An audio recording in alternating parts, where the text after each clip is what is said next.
Question: how should a person pay zakah on savings that are not permanent? If this amount reaches the nisab level, that is 355 days of Hijri calendar has passed on it, then zakah must be paid on that amount, whether it is from savings or otherwise. The nisab is whatever is equivalent to 85 grams of gold or 595 grams of silver. The amount that must be paid is 2.5% of the money. If the amount of the money decreases and drops below the nisab during the year, then no zakah is due, and you start reckoning the year anew when the amount of the money reaches the nisab level again. If the amount of the money increases gradually, then the matter is subject to further discussion. Point number 1. If the new money comes from the first money, such as profits on the saved money in an Islamic bank, then zakah must be paid on the whole amount when 1 year has passed since the original money was acquired, even if only a few days have passed since the profit was acquired. Hence, the fuqaha said that the year for the profits is the same as the year of the original amount.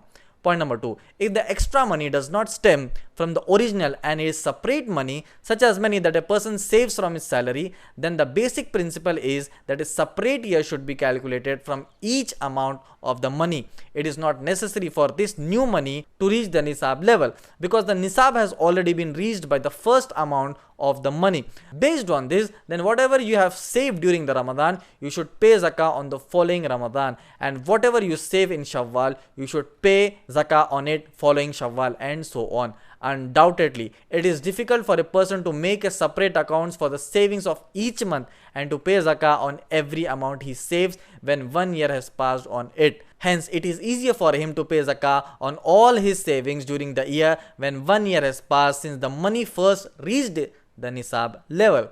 In that case, you will be paying zakah on money for which 1 year has not yet passed, but there is nothing wrong with that because it comes under the heading of the paying zakah in advance. With regards to a person who owns money that reaches the nisab, then acquires other money at the different times which does not stem from the first amount of money and is rather separate from it, such as the salary that is paid monthly to an employee, or an inheritance, gift or rent paid on property, etc. If he insists on having all his rights and on not giving any charity to those who deserve it apart from what he is obliged to give, then he should make a schedule of his earnings and write down every amount and the date of which he took possession of the amount.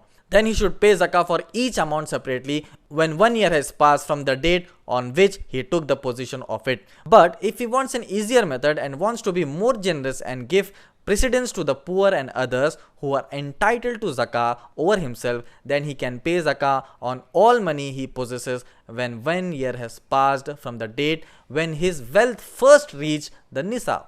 This will bring a greater reward and raise him in higher in status. It is easier for him and is more generous towards the poor and the needy and others who are entitled to zakat.